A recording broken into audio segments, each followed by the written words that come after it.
So welcome again, everybody. If you came in a little bit later because you heard, okay, we're going to have a little bit of worship, and I'll come a little bit after that. My name is Aaron Rosenau, one of the pastors here at Faith. So good to have you here. Wow, what a response. I have had more people ask me about this question than anything else recently.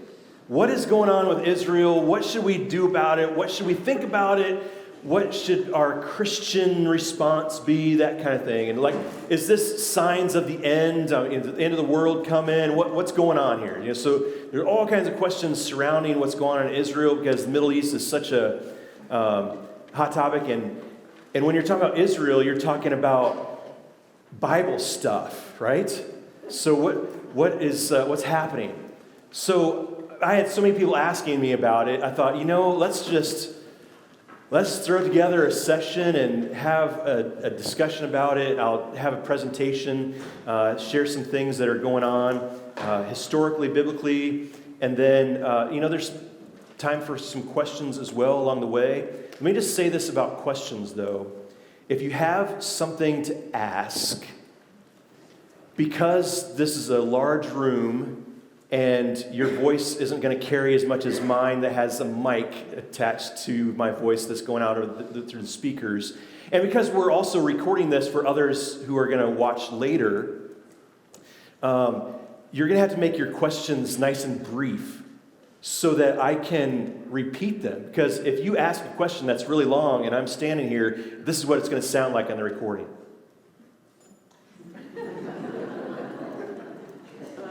Except quieter without the laughter. Yeah. And then people are going to wonder what's going on. And I'm going to have to summarize your question. And so if you have a question, respectfully, I'll ask that you make it a very brief question. And there might be a time where I'm kind of jumping in to summarize even as you're stating something or asking something. I'm not trying to be rude. I'm just trying to make sure that everybody hears what's going on and I don't lose sight of what you're asking. Does that make sense? All right, so what we're going to do today is, really, what's up with Israel? We want to know, where is this happening? Some of you are like, show me a map. What is this? Where? Who's involved? What's going on and why? And not just from the news, although there's going to be some of that, but from a biblical worldview. We look at the world through a lens of the Bible, through the lens of Jesus, and read events that are going on in light of Him. And so, why is this conflict important? Why does it matter to us? What does this conflict mean? Again, is this a sign of the end? Does Revelation say something about this? Maybe a lot of you are wondering, yes, Pastor, get to that, please. I'm going to disappoint you, though. I'm going to talk very little about that. And there's good reason. Who are the Jews? And who's Israel? Those are important questions. Where is the promised land? Right? So all these questions that we're going to look at from a biblical worldview as well. Okay?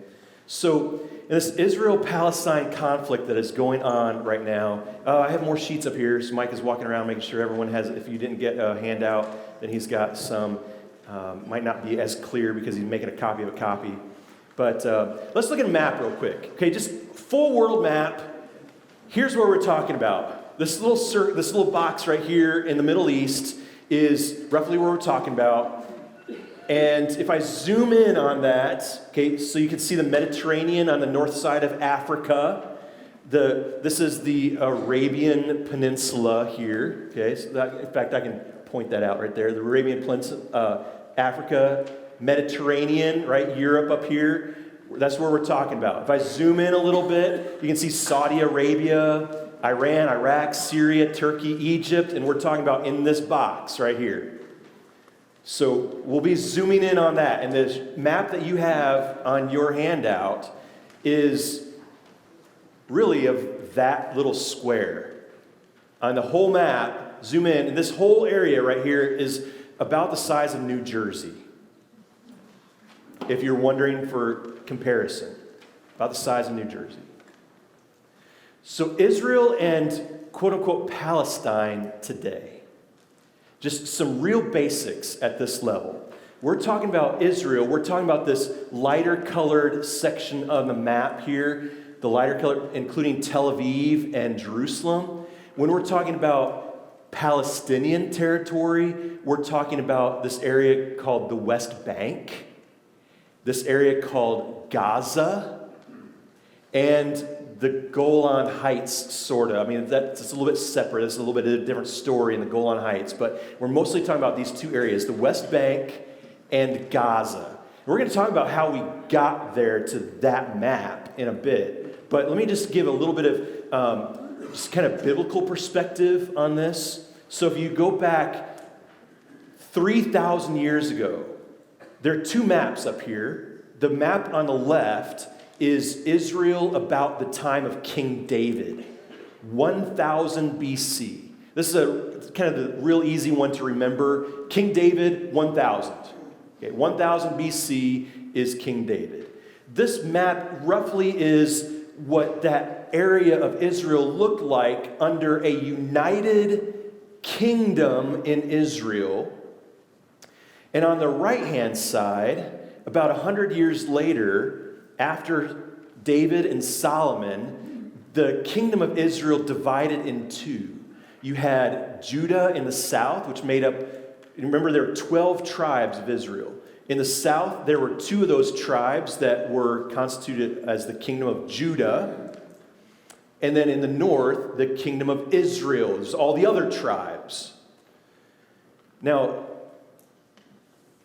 fast forward a little bit, and during the intertestamental period between what we call as Christians the Old Testament and the New Testament, during that time, as the nation of Israel had come back from exile, and I should say the kingdom of Judah came back from exile, the people came to be known as the Judahites. The Judahites, the Jews, get it? The Jews were from Judah. They could come back from exile to Babylon. Babylon is way up here, where current day Iraq. So they'd been in exile. Okay, so I want you to notice a few geographical features. You can go to the Holy Land today and see all of these features today, including the Dead Sea. So on both of those maps, you can see the Dead Sea, the southern part of Israel. In the north is the Sea of Galilee. Sea of Galilee. And in between the Sea of Galilee and the Dead Sea is the Jordan River. Sound familiar? You actually hear the Sea of Galilee sometimes is actually called the Sea of Gennesaret or the Lake of Gennesaret. One of the areas to the east of that was kind of bore its name. Today, Lake Tiberias, or Lake of Tiberias, because the city of Tiberias is right on, major city that's right on the lake. It's Lake Tiberias. It's smaller than Lake Winnebago. A little comparison. And then, so those are three features, right? Dead Sea, Sea of Galilee, Jordan River in between. And then there's this area to the west, the left side of each of those maps, right along the Mediterranean coast, known as Gaza. It was called Gaza 1,000 years before Jesus. It was called Gaza at the time of Jesus. During the book of Acts, Philip ran to Gaza. Right? It's all in the Bible, right? It's still called that. This is the land of the Philistines. There's actually some who would argue that the name Palestine derived from Philistine. I don't know that that's accurate or not, but that's what some argue, that there's what's called etymology, the development of the word came from Philistines, but it's kind of in that area. During the Roman Empire, this came to be known, this whole area, I mean all of this, the blue and the yellow together, came to be known as Palestine. Now, some would argue that it was given that name by the Romans as an insult to the Jewish people. At the time of Jesus, you get the same things, right? Dead Sea, Sea of Galilee, Jordan River in between, Gaza. You'd recognize all kinds of these names. Galilee, Samaria, Judea, Magdala, Capernaum, Bethsaida, Nazareth, Cana are all up here in Galilee. Jerusalem, Bethlehem in the south, and Judea. All these are names that we recognize from the Bible. Some of them are still there today. Bethlehem, Jerusalem, still there today. Nazareth, Cana, still there today. It's very fascinating, right? So, same features today. Dead Sea, Sea of Galilee, Jordan River. Got it? Geographically, this is what we're talking about. And, of course, there's still Gaza. Very interesting. Long history of what's going on in the Middle East. Let me pause before I go any further and ask if there are any questions just about geography, biblical history, what's going on here. We're going to get into a lot more, but just pause for a second. Good? All right. Then I want to share a few cautions, a few words of caution. This one, I think, first and foremost, you have to be really aware of.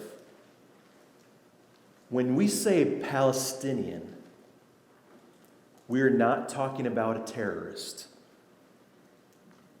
We're not talking about all Arabs, even.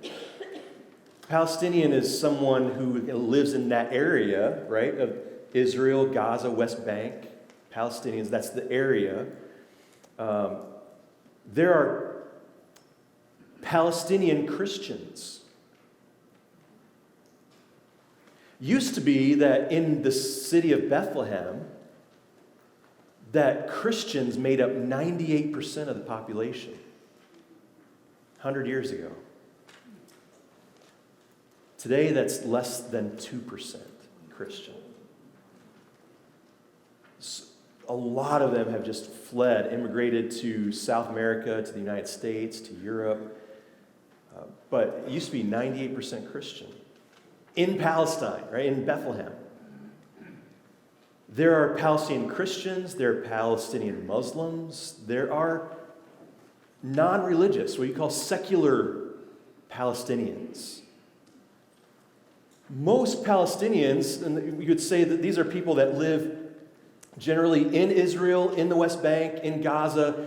Palestinians, for the most part, are caught up in what's going on, not because of what they've done, but because they live there. And they're not the ones instigating violence. They're not the ones that are trying to hurt or harm or cause riots. They want to live their life like we do, right? They want to make a living. They want to raise their children. They want to practice their religion. So we have to be really careful about this one. Another thing is that not all Israelis are Jewish.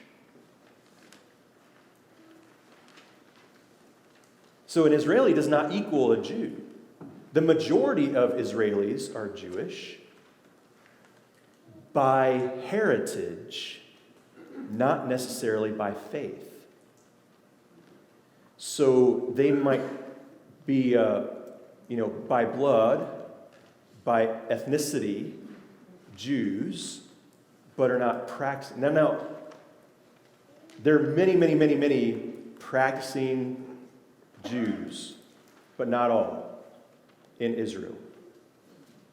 Israel is somewhat governed by Sabbath laws and other things like that, or Jewish laws. You go to Israel today, and shops are closed on Friday night and Saturday. Between Friday sundown and I don't know how they did this. They scheduled one of my flights one time. I've been there 4 times to Israel. And one of my flights, they scheduled it on Saturday. They dropped us off at the airport in the afternoon on Saturday, and we had to sit there for 7 hours until sun went down and there was no longer the Sabbath. And then all of a sudden it became alive, and we went through security, and were able to get food and everything like that. But I don't know why they scheduled us to be dropped off there at the airport that early, but we just had to wait. Because it's the whole society, or the whole country is governed by some of those laws. Now, there are people who are Israeli citizens who are different religions. There are Muslims, there are Christians, there are Jews, there are non-religious people in Israel. Now, anybody who is a Jew worldwide, Israel has said, you have birthright. You can come and declare citizenship in Israel and live in Israel. They've said this to Jews all over the world. Everybody else, you have a 3-year waiting period. You have to have permanent residency in Israel for 3 years, and then you become a resident, a citizen of Israel. All Israeli citizens, with some exceptions, they're mostly religious exceptions, every Israeli citizen, when they turn 18, has to serve in the military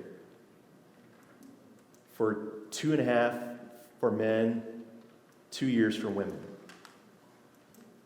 Ultra-Orthodox Muslims are exempt, but Israeli citizens, yeah, those are some of the requirements. Okay, so does that make sense? This next slide, let me just forewarn you. This next slide is probably going to be the most controversial statement that I make among all you, my friends. Because we have such a wide range of views on how to interpret the Bible.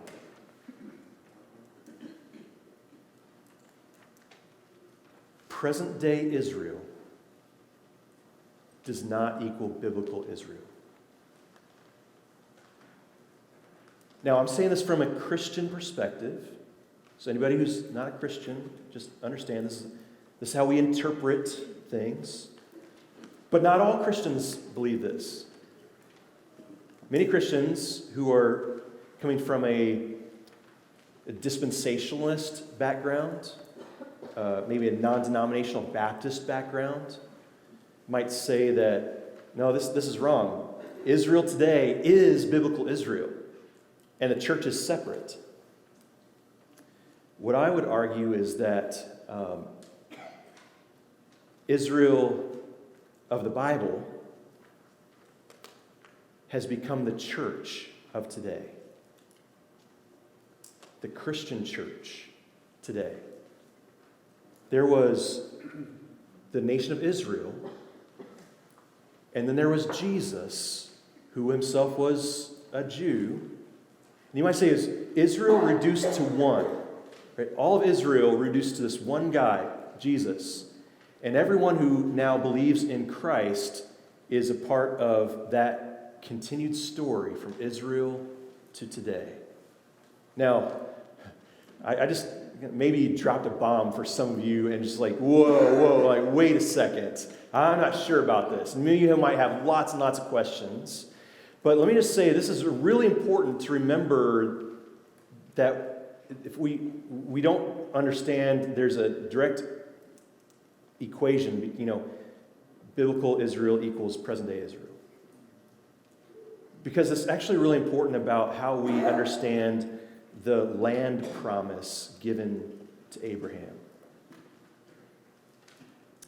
Now, this is probably also where I'm shattering a whole bunch of ideas of biblical prophecy. Those of you, read Revelation a particular way and you think, okay, well, certain events have to happen toward the end of time, and Israel has to be established, right? The 12 tribes of Israel have to come back together, and then the temple has to be rebuilt on the Temple Mount, and then the end will come. Like these biblical prophecies. And I'll tell you, that's just not how I interpret the Bible. That's not how we as Lutherans interpret the Bible. In fact, until the 1800s, the vast majority of Christians did not see the prophecies of Revelation as, we can pinpoint exact historical events that are going on right now in the 20th century to those. Now, I could probably do an entire 2-hour discussion on how we read Revelation, how we interpret the Bible to understand the events coming in the future, biblical prophecy. That's a whole nother talk, okay? Now, let me just say, if I just destroyed your underpinnings and foundation of what you believe, we are in the end times. We are in the end times. And we have been since Jesus ascended to heaven. We have been in the end times. And what the book of Revelation and other prophecies of the Bible tell us is that when the end draws near, we will see wars, and we'll see inflation, and injustice, and earthquakes, and famines, and all kinds of other things that are going on. And the Great Tribulation is going to come.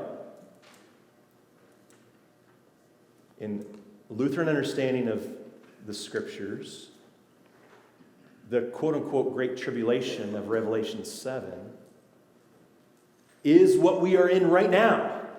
It is what we've been in since Jesus ascended to heaven. It is life. Life is the Great Tribulation.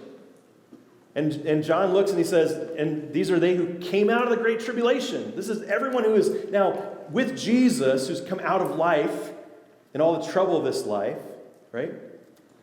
So, what's going on in Israel today may be a sign of the end. It may be that we have 10,000 more years of human history still after us. It might be that we have 10 minutes. I don't know. God be praised if it's only 10 minutes, because Jesus, come quickly, that would be amazing. No fear. Jesus comes, you're in Christ, no fear. Right? The end comes, Judgment Day, you've already been judged in Jesus. He laid the sins on the cross for you. You don't have anything to worry about. Okay? So let me say this about what we call the Old Testament. This is kind of give you an idea of what we're talking about, what I'm talking about. Okay? We understand the Old Testament as a preview of what was in the New Testament. Think of a shadow. Okay, so I'm walking along and I see this shadow on the ground, and I say, wow, what an amazing tree. No. The shadow is actually supposed to make you go, oh, look at that amazing tree. The shadow is actually pointing to something greater and bigger. Okay, so as an example, the Exodus from Egypt.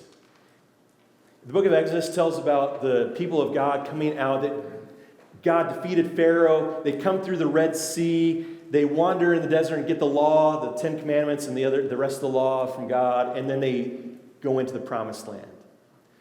Now, what we believe is that that is a microcosm of a larger story. There's a much bigger story going on. And that is that, God came to defeat sin, an even greater enemy than Pharaoh. He brought us through the waters of baptism, like through the Red Sea. We live this sanctified life as we wander for 40 or 60 or 80 years on this earth, and then we enter into eternal life. What happened in the Exodus is meant to point to something bigger and a greater salvation that God has in store in Christ. So that's how what we call the Old Testament points us to the New Testament reality. Here's another example. The tabernacle and the temple. The tabernacle and the temple was a place where God came and all his glory entered into a space, right? A limited space. How is the eternal God, who can't be contained by the universe, supposed to be contained in this one little room called the Holy of Holies inside of the tabernacle or the temple? I don't know, but God miraculously puts all his glory right there in that one spot in the temple, which points us to Jesus. when all of God's glory dwelt in a human being? How does this happen? The whole fullness of God in Christ, Paul talks about in Colossians. John says that the Word of God made his dwelling among us. That dwelling means the tabernacle. He tabernacled among us. Amazing, right? Here's another example. Israel and the land that God promised to Israel. Israel, in our understanding of how the Bible story works and God's story of salvation works, is that Israel was, again, a microcosm. This was supposed to be, God's chosen nation that then became God's chosen people everywhere. Not just to be reserved for a land in the Middle East. Remember, it's a place smaller than New Jersey. But to point us to a people of God all over the globe. And eventually to a new heavens and a new earth, which God has in store for us at the final resurrection. So you see, when we're talking about, from a Christian viewpoint, what's going on in Israel, and we need to support Israel so that they can claim this land that God promised to them, so that then the end will come. I believe that's misguided. Because God has in store for us not a parcel of land in the Middle East, but all the new heavens and all the new earth. That's what we're longing for. We don't have to wait for a new temple to be built in Jerusalem for God's kingdom to come about. Helpful? Questions? This is where I'm really hesitant to even ask for questions, but fire away. What I just said, I want to make sure it's clear and concise enough. Yes, ma'am. So what you said is the Christian viewpoint versus the Jewish viewpoint. So what I'm saying is a Christian viewpoint over against a Jewish viewpoint, yes. However, I would say it's not all Christians who believe that viewpoint. Not all Christians will agree with me. Not all of you agree with me. This is from a Lutheran Christian, what we would call an amillennial view. Amillennial means the A on the front of millennial. Millennial means 1,000 years. There's some of the people, those who have a dispensationalist view or a millennial view of the end times, who believe that there is going to be literally 1,000 years when Jesus Christ is reigning on the earth. And we as Lutheran Christians believe that the 1,000 years that's spoken of in the Bible once is a symbol for the entire time that Christ is already reigning right now, even though we don't see him. We don't see him with our eyes, but he's reigning right now over all things. And that 1,000 years is a symbol. That's what we call it, amillennial, not millennial. So it's not a literal 1,000 years. So there are those who have a millennial view. Some of you have a millennial view. This is just different from that. It's a way that you interpret the scriptures. To hear that as symbolic. Does that help answer that question? Yeah, others? Yes, Ken? Did God ever offer Gaza to Israel?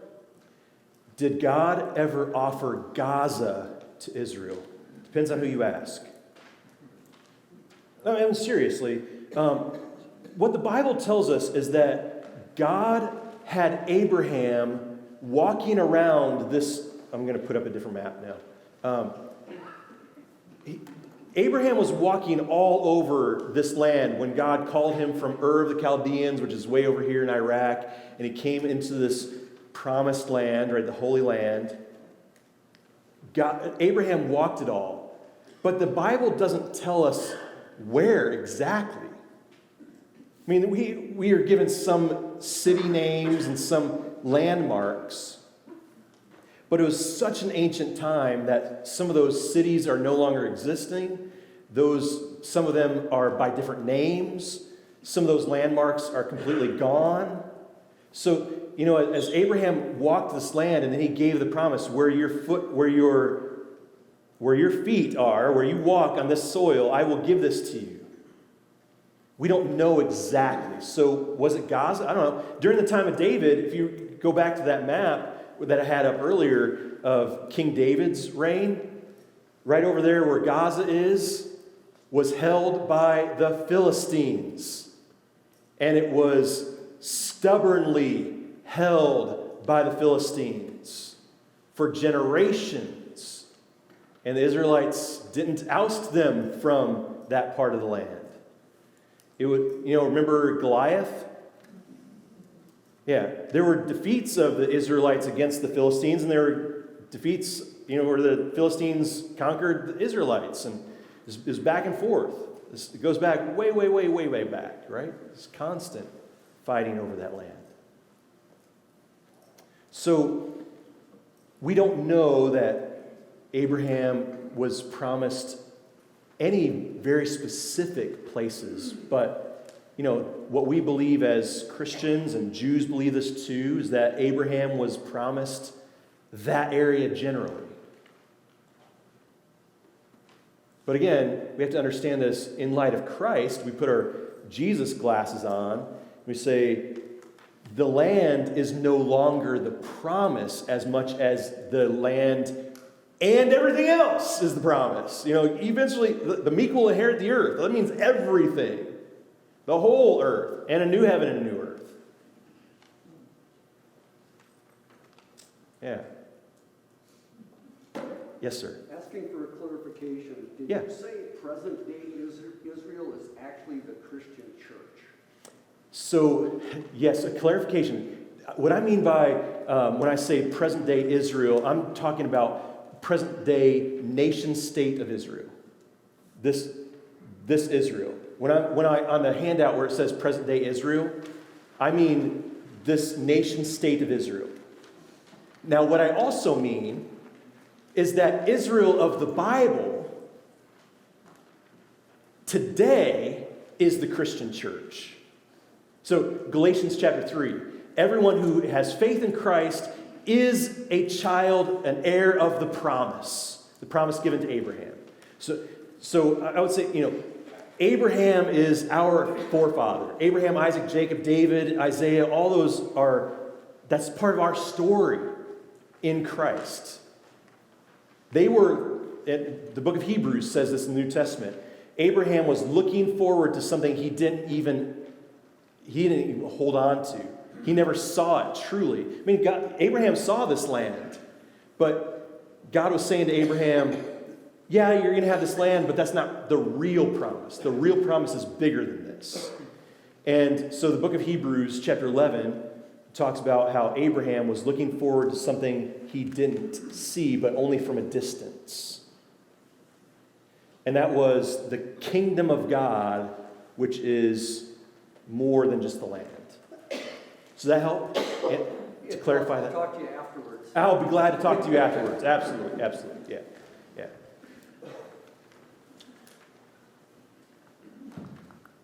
Yes, ma'am. Does that go along with Jesus talking to the Samaritan woman? Does this go along with Jesus talking to the Samaritan woman? Yeah, I mean, in the sense that, if I went back to that map of Galilee, Samaria, Judea, right in the middle, it was Samaritans. Jesus was a Jew, and the Jewish people really had an issue with the Samaritans, and the Samaritans with the Jews. And so there was a conflict there. And that's, yeah. So. Well, I mean, when he said, So Jesus said, there will be a day when you no longer worship on this mountain or on that mountain. You'll all worship me in spirit and in truth. Yeah, absolutely. John 4. Yeah, perfect.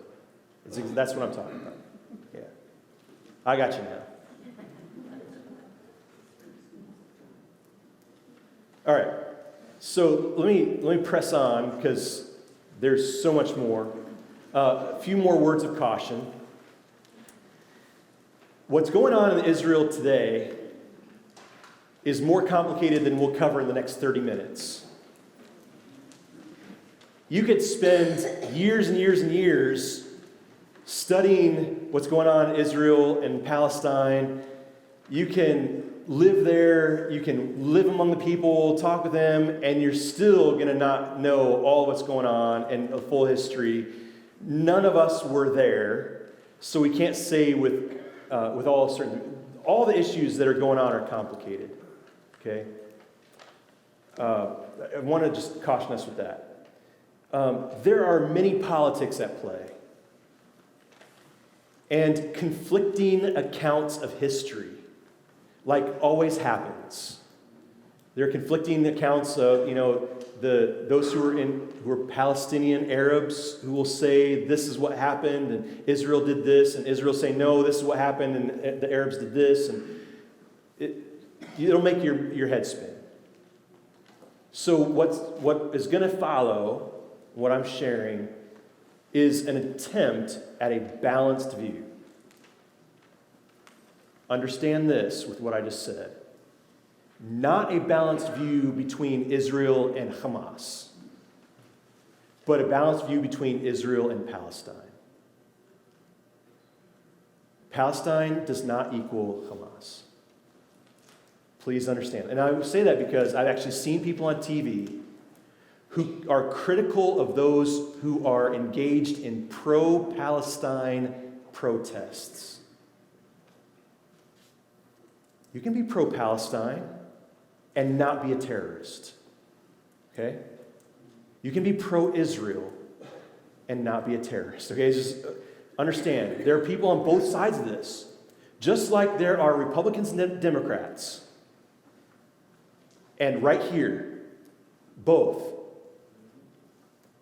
And living in the land are Palestinians and Israelis with complicated things going on, different accounts of what happened to their families and going back generations. We're not going to solve all that. And understand the tendencies of storytelling. When we tell a story, we share the facts that fit our version of that story. And we usually exclude the exculpatory evidence for the other side. Right? We tend to give our side of the story the evidence that fits us, and we assume the worst of the other, and we assume the best of those who are on our side. Got it? This happens all the time.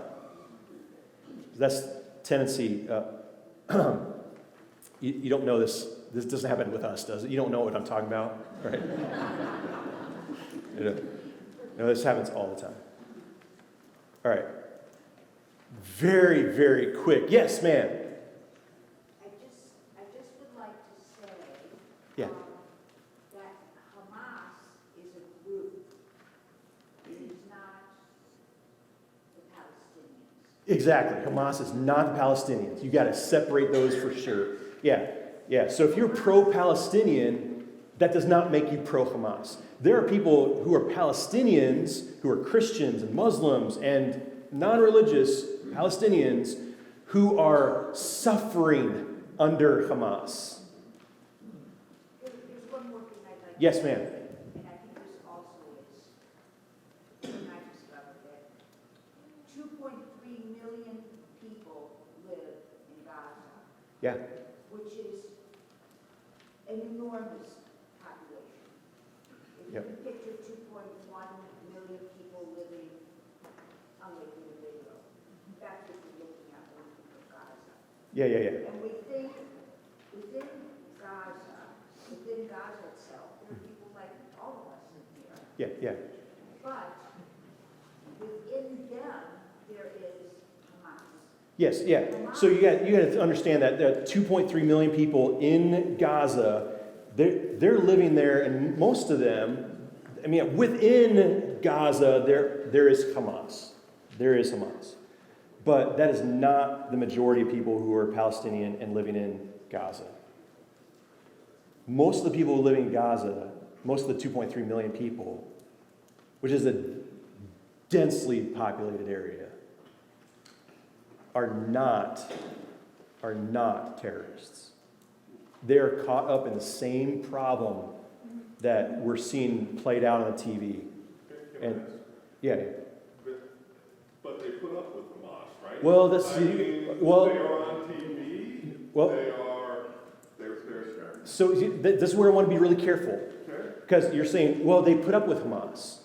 They had one election for Hamas in 2007, and they've never had an election since. And as Israel bombs and missiles are destroying buildings, Hamas will not let people leave. They are terrorizing their own citizens. And where do they go? Now, I'm going to share on the other side of this, there are other things. Israel's not guiltless. And the Palestinians are not guiltless. Okay? This is why I want to emphasize it's complicated. And we're looking at it through the media's eyes from the United States across the pond to things that are going on that we don't live. And it's way harder. And so we can be really critical, but we've never lived there.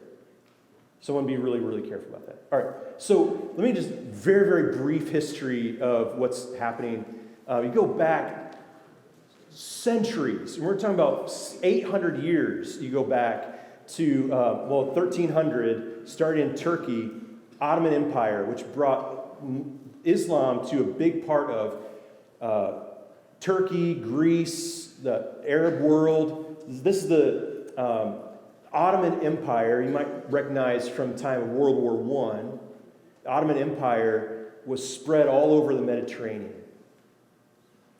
By the time of World War, and by the way, there's Israel, just to give you context of this. There's Israel in the middle.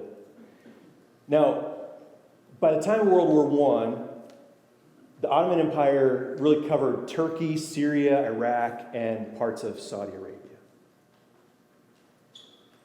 But the Ottoman Empire was a Turkish empire from Turkey. And there was a conflict between the Turks and the Arabs. By the end of World War I, the Arabs were fighting with the British to get rid of the Ottomans, to push out the Ottomans. The Arabs were trying to get rid of... So there's a conflict going on there within even the Muslim world, right? The Arab revolt at the end of World War I. What that led to was what's called the British Mandate period. So the British sided with the Arabs in trying to conquer the Ottomans because they were teamed up with the Germans and the Italians and the Central Powers who were tyrannical, and the Arabs wanted to get rid of that too. Now, by treaty, the British controlled the civil government of what was called the British Mandate for Palestine and the Transjordan. Transjordan means the other side of the Jordan. What is present-day Jordan, or part of it? Palestine on the left, Jordan on the right. British Mandate period was that. Now, at the same time, what's going on in Europe? What's going on in Europe about this time? This is from 1920 to 1948. What's going on in Europe? Another war. And what was going on with that war? Think about, so the British Mandate period, by treaty, the British Mandate control of Palestine was scheduled to end May 15th, 1948. May 15th, 1948. At the same time, there is a growing Zionist movement in Europe among the Jews and among Christians. Zion is one of the mountains on which the city of Jerusalem is built. And Zion is understood as this place where God is going to come back to be with his people on Mount Zion. So the movement is, we need a place for Jews to have their homeland in this place where God promised Abraham. So there's this growing movement of Zionism that's happening. And this, what's called the Balfour Declaration, ended up becoming part of the British mandate, was that the British government was demonstrating support for the establishment of a homeland for the Jews in Palestine. Homeland for the Jews in Palestine. Balfour is named after Arthur Balfour, who was the foreign minister of Britain at the time of World War I. At the same time as all this, there is mass Jewish migration away from Europe. Why? Duh. Right. Hitler, you ever hear the word pogrom? Not program, but pogrom. Pogroms were happening in Russia, Ukraine. Anybody see Fiddler on the Roof? Fiddler on the Roof is all about the persecution of the Jews by the Russians in Ukraine. And they're forced to leave. There were massacres of Jewish people before the concentration camps under Hitler. This was forcing Jews from their homes, killing, destroying their property. Remember in the Fiddler on the Roof? They just come through and turn everything over, rip up their new wedding gifts and everything. That's all part of a pogrom, meant to drive the Jews out of their communities. This is happening all over Europe. And the Jewish people want a place where they can live safely. And they were migrating in mass numbers to Palestine.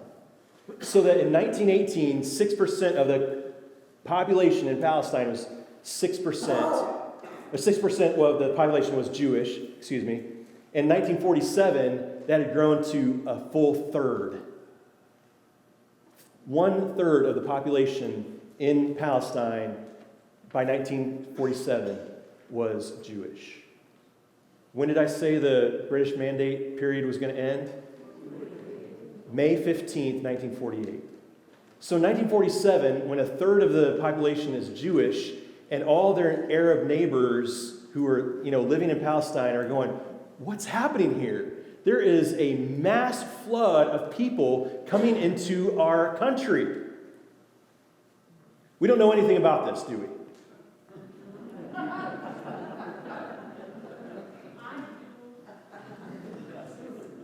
Yeah, maybe I'm being a little bit,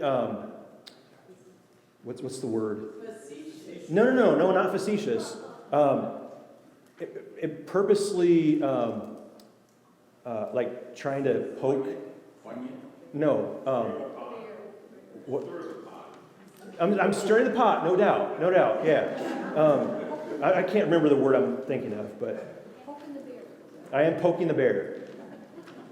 What happens when a mass of people are coming into your country? What do you do about it? You start getting defensive.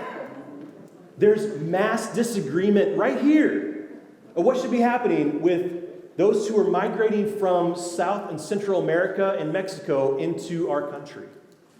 There's mass disagreement right here in this room. This is going on right here in Palestine too. There are people who are freaking out. And there are people who are going, okay, they're developing it. They're making it better. Right? There's all kinds of dynamics going on here. They were mostly concentrated along the coast in Galilee in settlements. You can see the orange is where Jewish settlements were starting to be located. This was in 1947. Third of the population, all of a sudden Jewish. And all this time, there are people who are battling, fighting, skirmishes between the Jews and the Muslims, the Arabs who are living in that area. And it got bad. So that by 1947, the United Nations is coming in and saying, let's figure this out because there's a problem. So in 1947, just a few months before the end of the British Mandate period, the UN, they said, how about this? Jews, you have the area that's in green. Arabs, you have the area that's in yellow or orange there. And the most contested space, which is Jerusalem and Bethlehem, will be this UN-governed zone. That was the proposal in 1947. Outright rejected by the Palestinians. So 9 months later, when the British moved out of, the last soldiers moved out on May 14th, 1948, one day before the end of the mandate period. And on the same day, May 14th, 1948, the Jewish National Council declared independence for Israel. They said, we are a sovereign state. This is our land. And immediately, you can understand what happened.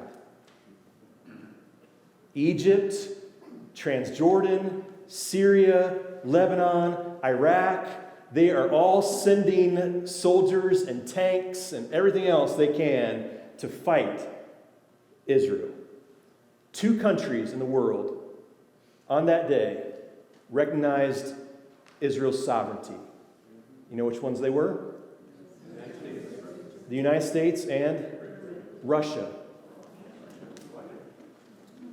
Recognized Israel as a state. Not the British yet. That wasn't until the next year, in 1949. Because there's fighting.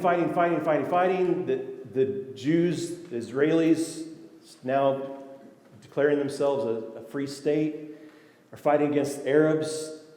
Finally, in 1949, there's a wave of ceasefire, first with Egypt, and then with Jordan, and then with Lebanon. And so the ceasefire. They never signed any agreements, no peace agreements, but they had a stalemate, a ceasefire. They said, you go to your corner, we'll go to our corner, and we'll draw up a line right here. And what happened was, in the West Bank, Jordan controlled that territory.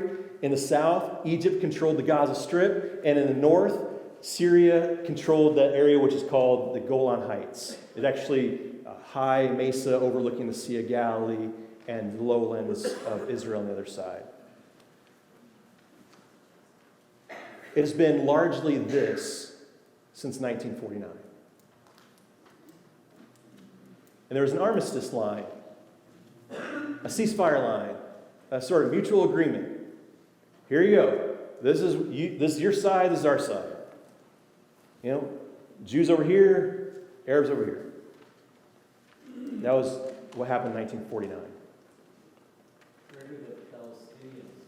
Where do the Palestinians? The Palestinians, they're all the ones that are primarily living right here. In fact, thank you for that. This is a really important historical note. Thank you for not letting me get past it. Because I have it in my notes, but I was about to skip right past it. This is a really important historical note. Between 1947 and 1949, in less than 2 years, 726,000 Palestinians either fled from what is today Israel or were expelled from Israel. 726,000. Now, vast majority of them then were living in refugee camps in the West Bank and in Gaza, and in Egypt, and in Jordan, and in Lebanon. Some of their descendants and some of those who fled in those days between 1947 and 1949, some of them are still living in those refugee camps today, and their descendants. Here's a real challenge. This is what makes it really, really complicated. All of those people who are living in refugee camps are not considered citizens of the place where they live. They're refugees. They're not citizens. And they're not citizens of Israel. They're sort of in no man's land. They cannot get a passport. They get papers to travel, but they're not citizens anywhere. You ever see the movie, what was that one with Tom Hanks? He's in the airport. He's stuck. He doesn't have a country. Remember that one? Terminal, yeah. Yeah, it's kind of that idea. But for 60 years, no, 70, 75 years, they've been refugees. This is what makes it, hey, they tolerate tolerate Hamas. Where do they go? They're not allowed to go anywhere. The UN still today, you can go to the West Bank. Don't go to Gaza, but you could. You go to Gaza, and there's still refugee camps in Gaza. There are refugee camps in the West Bank. You can see them today, run by the UN.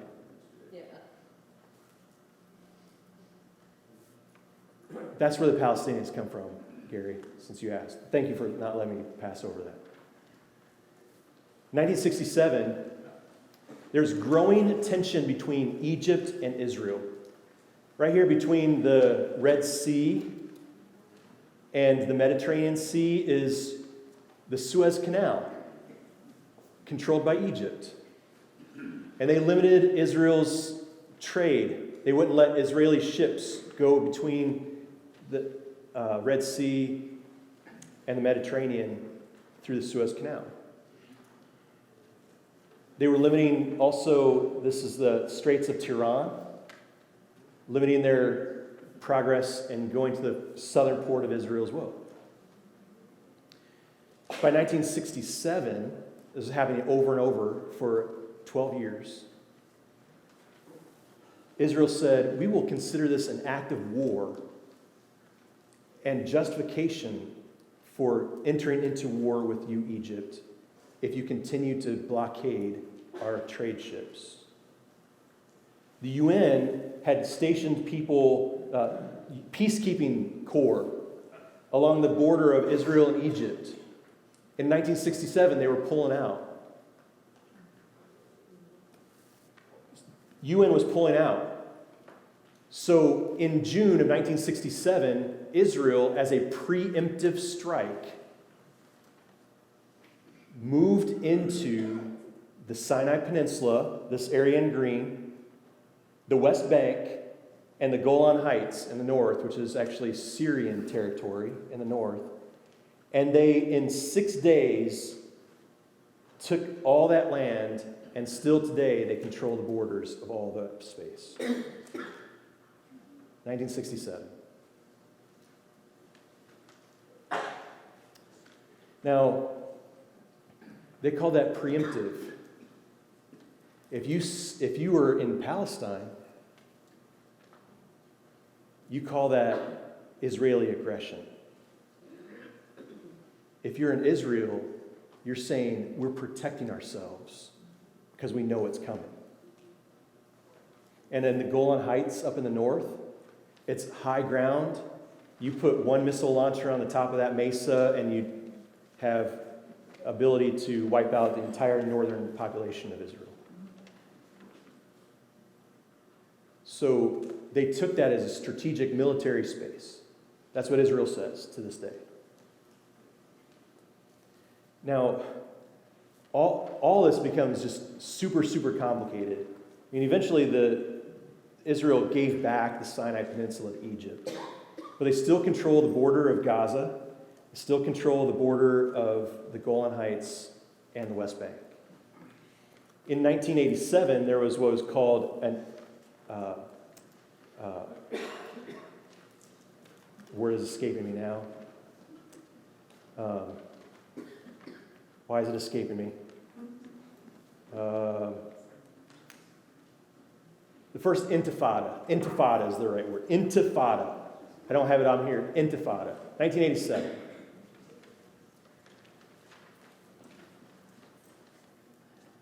Arab Palestinians are worked up. This whole history about why. But they start throwing rocks at Israeli soldiers. They start suicide bombs.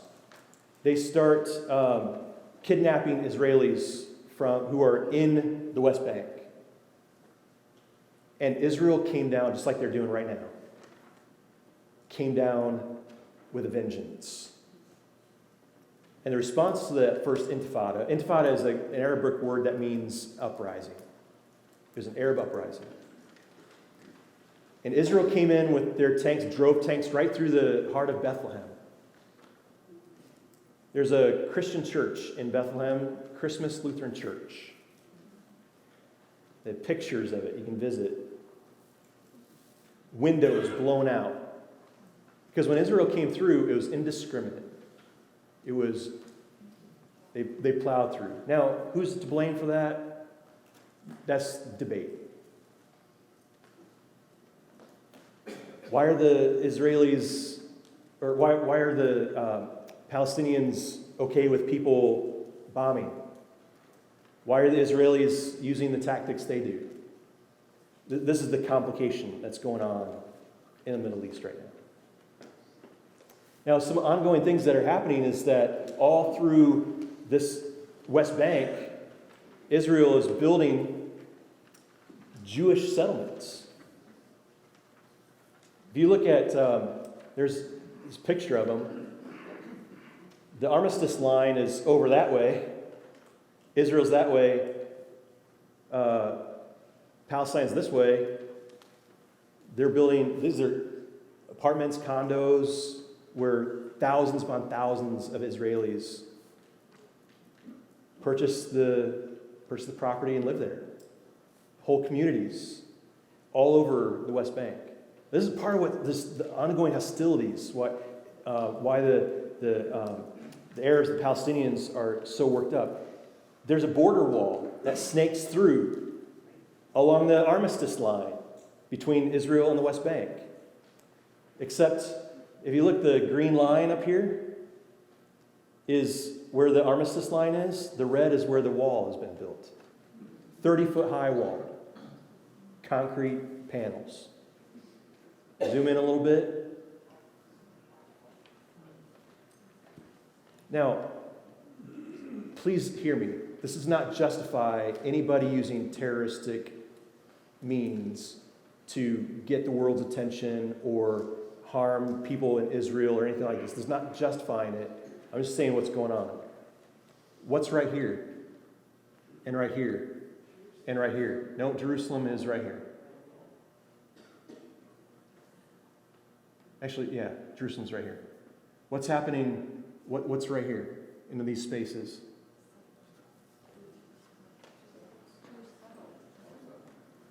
Lakes,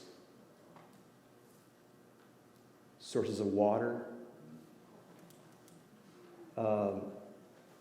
religious sites. There's a place right here, right next to Bethlehem, where the wall cuts in like this, right here, just so that Israel can own the tomb of Rachel.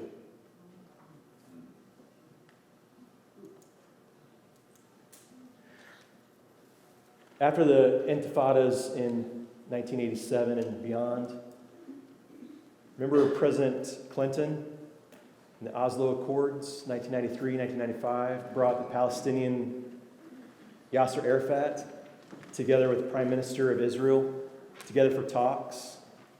They're trying to bring some peace. Now, I know it's like right at 8 o'clock, so if you have to pick up kids and you have to move on, great. If you have to go on, I understand that too. I'm going to stick around. I'm going to finish a few things, and then ask for questions, and you can feel free to talk to me afterwards as well. But what happened with the Oslo Accords is now in the West Bank, there was an agreement. All the red areas, they divide up into A, B, and C. All the red areas are controlled exclusively by the Palestinian authorities. Palestinian police, Palestinian governors, all the red areas. This is Jericho, this is Bethlehem, Beit Lachem, and Beit Jala. Down here, this is Ramallah up in the north. These are areas that are controlled exclusively by Palestinians. The green area is all area that is controlled by, governed by Israel in the West Bank. So they have highways and roads where they'll just put up a temporary roadblock and they'll check anybody going in between. Right? Now Israel said, this is for our security, this is for our safety. And the Palestinians say, you're on our land. Right? So which is it? Yes. Yeah. And the gray in between is combined governance kind of thing going on. Right? Benjamin Netanyahu actually recently said that some of this land north of the Dead Sea along the Jordan River, Israel plans to annex that land. So you see what's going on? This is really challenging. How about the Temple Mount in Jerusalem? The armistice line was West Jerusalem over here, East Jerusalem over here. West Jerusalem is the Jews. East Jerusalem is the Palestinians. The east side of Jerusalem includes the old city of Jerusalem, including the Temple Mount. This is a picture, an aerial view of the Temple Mount. This whole big area right here, where the temple that was rebuilt after the Babylonian exile was built on this Temple Mount. The Wailing Wall is right over here. It's the closest that Jews are allowed to get to the Temple Mount. This is controlled by Muslims, Arab Muslims. Although Israel controls who goes onto the Temple Mount and who doesn't. There are times they just close it down. They say, like Ramadan, they say, too many people gathering. This is not safe. And they just close the door. And it causes mass chaos and rioting from Muslims because they want to be able to worship there. This place right here is called the Dome of the Rock. It's the third most holy site in the world for Muslims. Built on a place that we believe is where the temple stood. Herod had expanded on it after it had been rebuilt in the 6th century BC. This is where Jesus walked, up on the Temple Mount. Now, the third most holy site for Muslims. There's this ongoing just tension all the time right there in that spot. At the same time, obviously we see the terrorist things that we're seeing, we were talking about before, where there's suicide bombings and there's firing rockets and then they kill infants in their cribs and rape the women and on Jewish holiday. And you think, how can anything justify that? Nothing justifies that. But this is the kind of stuff that's going on. And Israel's not innocent. Palestinians are not innocent. There's all kinds of stuff going on here. So, what exactly, when we're talking about Gaza, talk about that a little bit, but what are we supposed to do? I'm going to skip ahead here just real quick. What are we supposed to do?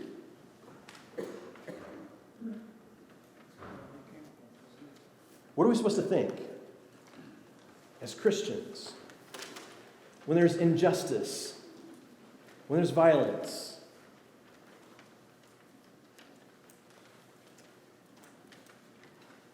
I don't think that anything is going to change among the people of the Middle East, Jews, Muslims, Palestinians, Arabs, Israelis, and just on and on. Nothing's going to change unless a whole mass of people walk the way of Christ. And what I mean by that is this. For so long, in generations, you stole my parents' land. I'm not going to rest until I eliminate this land of your presence. Your grandfather killed my grandfather, and I'm not going to rest until I kill you. Nothing's going to change until someone says, I am going to absorb all the hate and not retaliate. I'm going to absorb the hatred and the violence, and I'm going to, in essence, be crucified and not retaliate. Isn't that what happened during the Holocaust? Isn't that what happened during the Holocaust? What do you mean? I mean, they just absorbed the hate and violence. They didn't retaliate. Well, yeah. Yeah. I don't know. I mean, I think they were powerless to retaliate, quite honestly. So I don't know what they would have done if they had the power to. Yeah. But I think that's what happens. Like no one, nothing's going to change until there's a Father, forgive them. They don't know what they're doing, and I'm going to live at peace. And I think this is going to take the end of the world for that to happen, quite honestly. You know, this is where we are. So, I just shared a whole lot of stuff. I just so appreciate everyone and your focus and attention. And maybe I just turned everything upside down for you. Maybe there's some things in here that you learned today. I don't know. I'm willing to answer questions. So if you want to stick around, if you're planning on heading out right now, just if you would, head out quietly so that anyone who has questions and wants to hear the question and answer, feel free, and I'll stay as long as we need to.